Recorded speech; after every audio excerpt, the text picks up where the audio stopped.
ये है 26 साल के बागेश्वर धाम बाबा। आजकल 2 दिना से तो हम खूब वायरल हो रहे भैया। और वो कहते हैं कि अगर आप में आत्मा चढ़ जाती है तो उस प्रॉब्लम को सॉल्व करने के लिए अपने आप को पीटने लग जाओ। इसके अलावा बाबा का कहना है कि वो कैंसर जैसी प्रॉब्लम्स भी सॉल्व कर सकते हैं आपके बस चेहरे को देखकर, क्योंकि उनके पास एक तीसरी आंख है। जैसे हमें प्रेरणा लग जाती है कि ऐसा होगा, वो हम लिख देते हैं और इष्ट कृपा से और अपने इष्ट के प्रति आस्था से वो बात सत्य निकलती है। ऐसी चीजों की वजह से ये बाबा अभी बहुत पॉपुलर हो गए। जैसे उड़ीसा के 37 साल के नरेश यादव के बारे में बात करते हैं, जो कई दिनों तक रोड पर बस रोल कर रहे थे बागेश्वर धाम बाबा के पास पहुंचने के लिए। और नरेश यादव का ये तरीका था ये दिखाने के लिए कि वो बाबा के लिए क्या क्या त्याग सकते हैं, और इस चीज के लिए उन्होंने चलना त्याग दिया। अब कई लोगों ने इस बाबा को फ्रॉड बुलाया है कि क्या एक बार फिर आस्था के नाम पर अंधविश्वास का प्रचार प्रसार किया जा रहा है। पर इसके बावजूद बाबा की पॉपुलैरिटी कम नहीं हुई। तो क्या कारण है जिसकी वजह से इतने सारे लोग इस बाबा की तरफ जा रहे हैं? और ये इंडिया में पहले बाबा नहीं है जो इतने पॉपुलर हुए हैं। इंडिया में आपको अतरंगी तरीके के बाबा मिल जाएंगे, कुछ जो कैंसर सॉल्व करते हैं। मदर को कैंसर है। 50 ग्राम देसी गाय के गोमूत्र में 2 खड़ी हल्दी की गांठ पीस करके मिला करके रोगी को पिलाएं, लाभ 100% होगा। आशीर्वाद। और दूसरे जो म्यूजिक वीडियो बनाते हैं,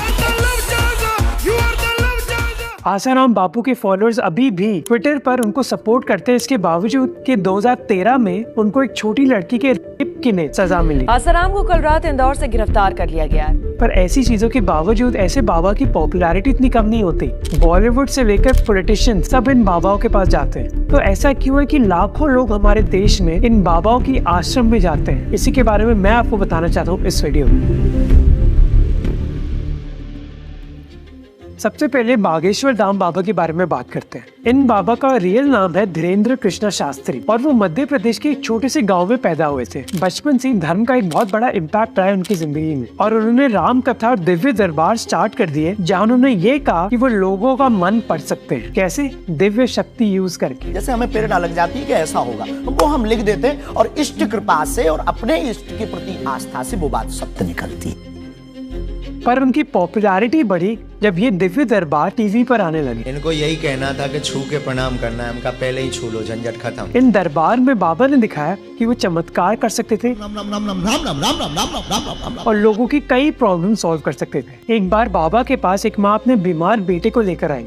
बाबा ने कहा कि आपको बस कुछ मंत्र पढ़ने हैं हर दिन, इससे आपका बच्चा भी ठीक हो जाएगा और आपकी फाइनेंशियल दिक्कतें भी चली जाएंगी। इस मंत्र को आप 108 बार बोलकर 5 बार बोलकर काले रंग के कपड़ा में 5 लौंग रखकर रोगी को बांध दीजिए। कुछ लोगों को बाबा ने कुछ और ही चीजें सजेस्ट करी, पर ये बाबा भी मॉडर्न थे। उन्होंने अपना प्रोग्राम बस टेलीविजन पर नहीं रखा, बल्कि उन्होंने YouTube पर भी लगाया। 2019 में उन्होंने अपना चैनल स्टार्ट किया और आज उनके करीब 50 लाख फॉलोअर्स हैं। और रेगुलरली इन वीडियोस में बाबा दिखाते हैं कि वो कैसे अपने फॉलोअर्स की दिक्कतें सॉल्व कर रहे हैं।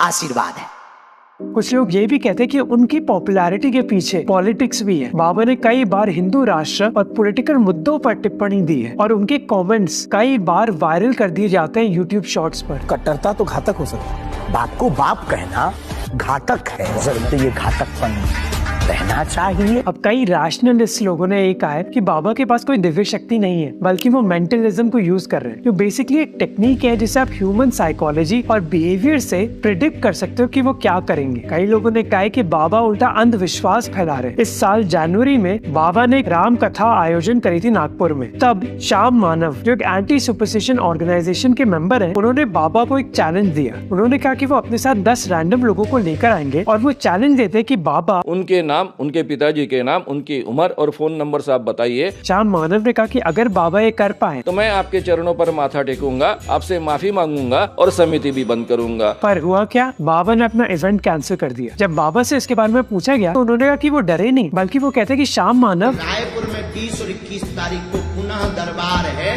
किराया हम देंगे, आपकी चुनौती हमें स्वीकार है, वेलकम टू यू रायपुर। पर इससे भी उनकी पॉपुलैरिटी को इतना बड़ा असर पड़ा नहीं। और अंधविश्वास भी अकेली प्रॉब्लम नहीं है इस बाबा से। वीडियोस में बाबा ने अनटचेबिलिटी भी दिखाई है, जो इंडियन लॉ के हिसाब से इलीगल है। बस बस बस, छूना नहीं है, मैं अछूत आदमी है, ना छू। ये चीजें तो बस इलीगल है। दूसरे बाबाओं को तो कोर्ट्स ने जेल भी भेज दिया है, पर उसके बावजूद उनके फॉलोअर्स अभी भी ये नहीं मानते कि उनके बाबा ने कुछ गलती करी है। तो अब मुद्दे पर आते हैं कि हम जैसे लोग ऐसे बाबाओं के चक्कर में क्यों पड़ जाते हैं। तो इस चीज के पीछे 3 कारण है। पहला कारण है कि ये बाबा एक बिजनेस चला रहे हैं। किस चीज का बिजनेस? आशा, होप का बिजनेस। गुरुजी, नौकरी का प्रश्न है, मुझे डेट बता दीजिए कब लगेगी। 8 दिसंबर का योग बन रहा है। क्योंकि उनकी दिक्कतें ट्रेडिशनल रिलीजन और हमारे पॉलिटिशियंस सॉल्व नहीं कर पाए।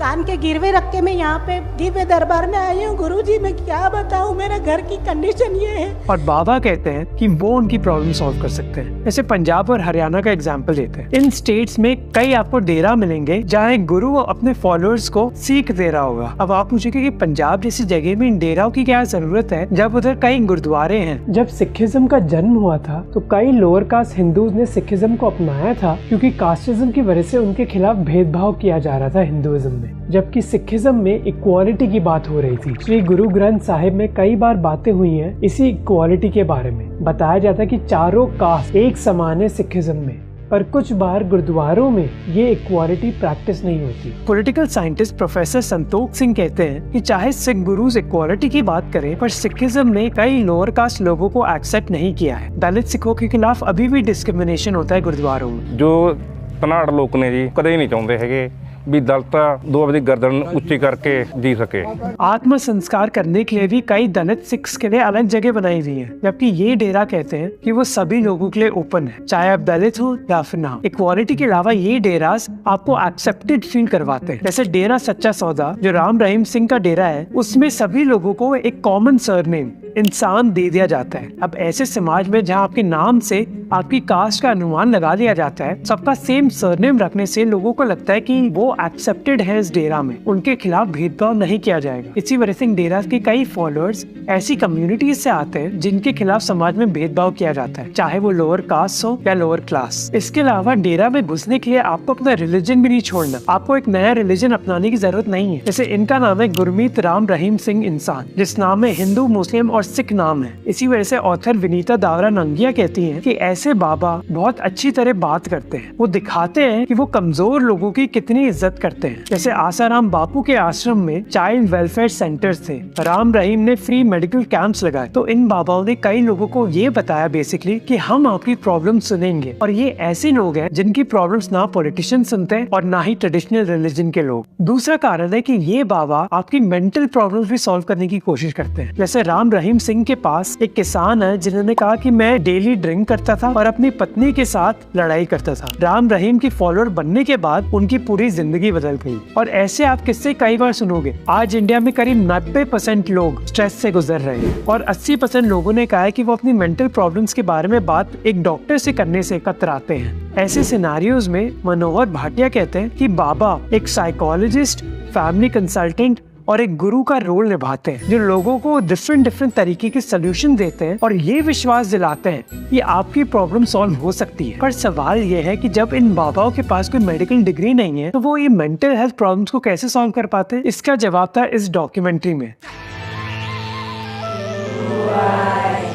इस डॉक्यूमेंट्री में किरदार निभाया विक्रम गांधी ने, जो अमेरिका में एक फिल्म मेकर है। जब वो इंडिया आते हैं वो दंग रह जाते हैं कि इंडिया में इतने लोग फैसिनेटेड हैं स्पिरिचुअल गुरु से, इसलिए वो एक सोशल एक्सपेरिमेंट करने की सोचते हैं, जहाँ वो अमेरिका में वापस जाते हैं और एक गुरु का भेष धारण कर लेते हैं। हेलो, जिसके पास तरकीब है जिंदगी की सारी प्रॉब्लम सॉल्व करने के लिए। वो मेडिटेशन करने लग गया और बनी बनाई चीजें बोलने लग गया। Begin to feel blue light. लोगों को ये दिखाने के लिए कि वो कितना धार्मिक है। और आप मानोगे नहीं कि धीरे धीरे उसके फॉलोअर्स बढ़ने लग गए। कई लोग उनके पास आने लग गए अपनी प्रॉब्लम्स को लेकर। और इनफैक्ट कुछ लोगों ने ये भी कहा कि इस बाबा की वजह से उनकी जिंदगी में चेंज भी आने लगा है। I will tell my kids, my grandkids about this wonderful person that came into my life and changed me. तो ये हुआ कैसे? प्लेसिबो इफेक्ट की वजह से। प्लेसिबो बेसिकली ऐसी ट्रीटमेंट है जहां आपको लगता है कि आपको एक दवाई दी जा रही है, पर असली में वो दवाई नकली है। जैसे मान लो आप कमजोर फील कर रहे हैं और मैं आपको एक ग्लास थमा दूं, आप वो ग्लास पी जाओगे ये समझ के कि उस ग्लास में दवाई है, पर उस ग्लास में एक्चुअली बस पानी है। पर आपका दिमाग ये मान लेगा कि क्योंकि आपने दवाई ली है तो अब आप बेहतर फील करने लग जाओगे। इसी को कहा जाता है प्लेसिबो इफेक्ट। और रिसर्च ने दिखाया कि डिप्रेशन, स्लीप और कैंसर जैसी बीमारियों में भी प्लेसिबो इफेक्ट का एक पॉजिटिव इम्पैक्ट पड़ता है। इसीलिए लोग पॉजिटिव थिंकिंग के बारे में बात करते हैं, क्योंकि ऐसी चीजें कई प्रॉब्लम्स को सॉल्व कर सकती है। तो जब ये बाबा भी अपनी सलाह देते हैं, उस सलाह में कुछ जादू ही नहीं है। जादू ही बस ये है जब वो फॉलोअर्स मान जाते हैं कि उस सलाह की वजह से उनकी जिंदगी चेंज होने वाली है। तीसरा कारण जिसकी वजह से ऐसे बाबा फेमस हो रहे हैं वो है पॉलिटिक्स। मैं आपको उदाहरण देता हूँ। 2013 में आर्कियोलॉजिकल सर्वे ऑफ इंडिया ने यूपी के उन्नाव में डोंडिया खेड़ा गांव में 1000 टन सोने की तलाश में खुदाई जारी है। क्यों? क्योंकि एक लोकल बाबा ने इंडिया के एक यूनियन मिनिस्टर को कहा कि उस फोर्ट के पास 1000 टन का सोना है। एक साधु ने सपना देखा, एक मंत्री ने सपने पर एतबार कर लिया और एक राजा के किले में खुदाई हो गई। बाबा ने मिनिस्टर को कहा कि इंडिया की आर्थिक दिक्कतें सॉल्व हो जाएंगी अगर वो खुदाई स्टार्ट कर दे। इसी वजह से यूनियन मिनिस्टर ने एएसआई को वो खुदाई करने के लिए कहा। अब ये एक उदाहरण था जहाँ एक बड़ा पॉलिटिशियन ऐसे बाबाओं की बातें में विश्वास करता था, पर पॉलिटिशियंस इन बाबाओं के आगे बस ऐसी चीजों की वजह से नहीं झुकते, बल्कि वोट्स के लिए भी झुकते। इन बाबाओं के पास क्या है? बहुत बड़ी फॉलोइंग। पॉलिटिशियन को क्या चाहिए? वोट्स। तो पॉलिटिशियंस इन बाबाओं के पास जाते हैं ये कहने के लिए कि आप हमें वोट्स दो और हम आपको तंग नहीं करेंगे। इसी वजह से आपने देखा है कि बागेश्वर धाम बाबाओं के पास भी कई कांग्रेस और बीजेपी मिनिस्टर्स गए हैं। 2018 में एक अनोखे बाबा फेमस हुए थे, कंप्यूटर बाबा, जो मध्य प्रदेश सरकार की आलोचना करने लग गए। नर्मदा को यदि बचाना है और गौ माता को बचाना है, गौ की दुर्दशा देखी नहीं जा रही है, शिवराज सरकार को जड़ से उखाड़ के मध्य प्रदेश से बाहर फेंकना होगा। चीफ मिनिस्टर के साथ एक इमरजेंसी मीटिंग के बाद कंप्यूटर बाबा ने अपनी आलोचना बंद कर दी। क्यों?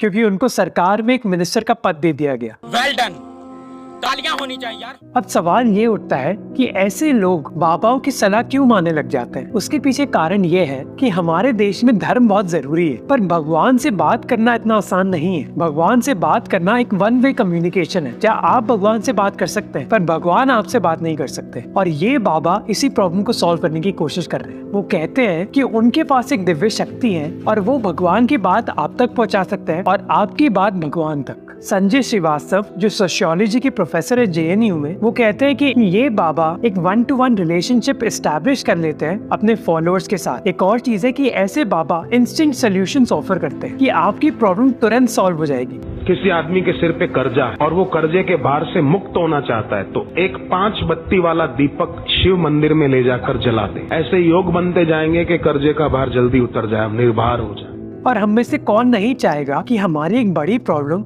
बहुत जल्दी सॉल्व हो जाए। अब अगर आप एक डॉक्टर के पास जाओगे, वो कहेंगे कि अगर आपके पास कैंसर है तो इसकी 5 साल की ट्रीटमेंट है। अगर आप सो नहीं पा रहे तो आपको एक लंबा मेडिटेशन का कोर्स करना होगा। अगर फाइनेंशियल दिक्कतें हैं तो आपको अपनी हैबिट्स बहुत धीरे धीरे चेंज करनी होगी। पर ये बाबा ना ज्यादा पैसा मांगते हैं और ना समय, बल्कि वो आपको कहते हैं कि आपकी प्रॉब्लम्स तुरंत सॉल्व हो सकती है। थोड़ा घर में परेशानी चल रही है बाबा जी। गाय को रोटी कब खिलाई भाई? ये बताओ कि रोटी पर घी लगा के कभी खिलाया था? नहीं, रोटी पे घी लगा के नहीं। एक बार खिला देना गाय जी।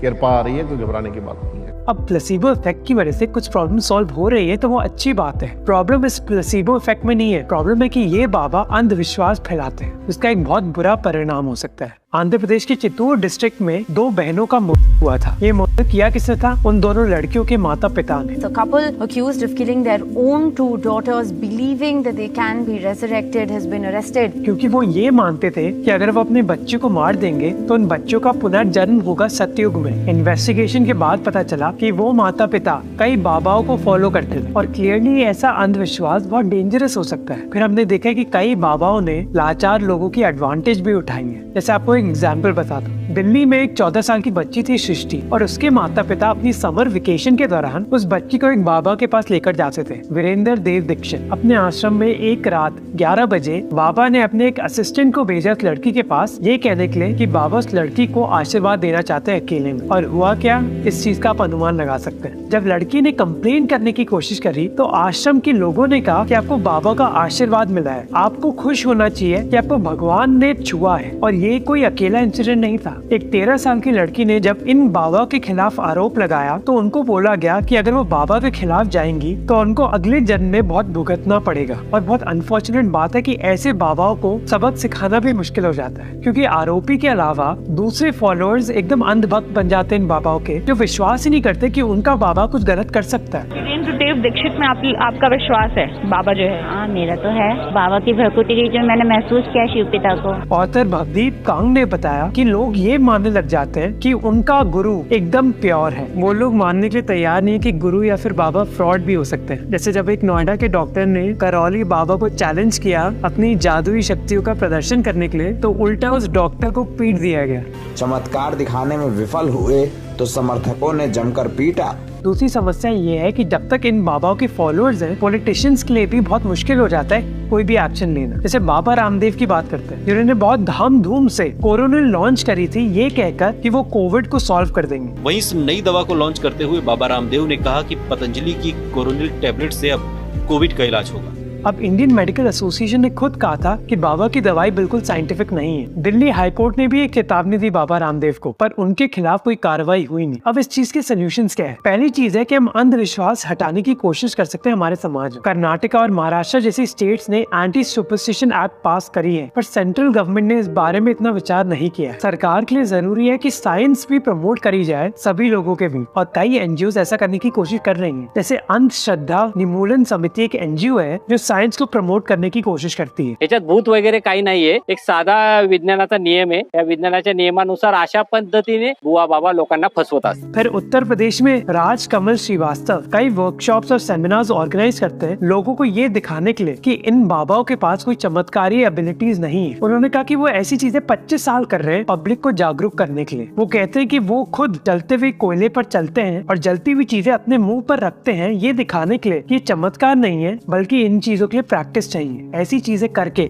उन्होंने 125 से ज्यादा बाबाओं को एक्सपोज किया है। फिर दूसरी चीज है कि हम बाबाओं को जेल में तो डाल देंगे, पर जब तक हम जड़ तक नहीं जाएंगे तब तक नए बाबा आते रहेंगे। कुछ बाबा भगवे कपड़े पहनकर यूट्यूब में प्रचार करते हैं और कुछ अंग्रेजी में मोटिवेशनल ज्ञान देते हैं इंस्टाग्राम पर दोनों के तौर तरीके सेम है। ये प्रॉब्लम सॉल्व होंगी जब हम मेंटल हेल्थ जैसी चीजों को सॉल्व कर पाएंगे। अंजलि नागपाल जो दिल्ली की एक साइकाइट्रिस्ट है, वो कहती है कि मेंटल हेल्थ ट्रीटमेंट हमारी सरकार को एक नेशनल प्रायोरिटी बनानी होगी। हमें मेंटल हेल्थ के बारे में और अवेयरनेस फैलानी होगी ताकि लोगों को ये ना लगे कि अगर वो एक डॉक्टर के पास गए तो लोग उनको पागल बुलाएंगे। ऐसी प्रॉब्लम सॉल्व करने के लिए सरकार को दूसरी ऑर्गेनाइजेशन से मदद मांगनी चाहिए। जैसे एक इंटरनेशनल ऑर्गेनाइजेशन है माइंड, जो कई वर्कशॉप्स बनाती है गाँव में लोगों को मेंटल हेल्थ के बारे में बताने के लिए। वो मेंटल हेल्थ पेशेंट्स के लिए फ्री ट्रांसपोर्टेशन और मेडिकल कंसल्टेशन भी देते हैं। सरकार ऐसी ऑर्गेनाइजेशंस को सपोर्ट दे सकती है मेंटल हेल्थ जैसी प्रॉब्लम्स को सॉल्व करने के लिए। और तीसरी चीज है रिलीजन और पॉलिटिक्स। ऐसे बाबा के पास लोग तब जाते हैं जब उनके और सारे रास्ते बंद कर दिए जाते हैं, जब समाज उनको एक्सेप्ट नहीं करता, जब राजनीति में पॉलिटिशियंस उनकी बात नहीं सुनते। और जब तक हम वो सब प्रॉब्लम सॉल्व नहीं कर लेंगे तब तक ये बाबाओं के रूप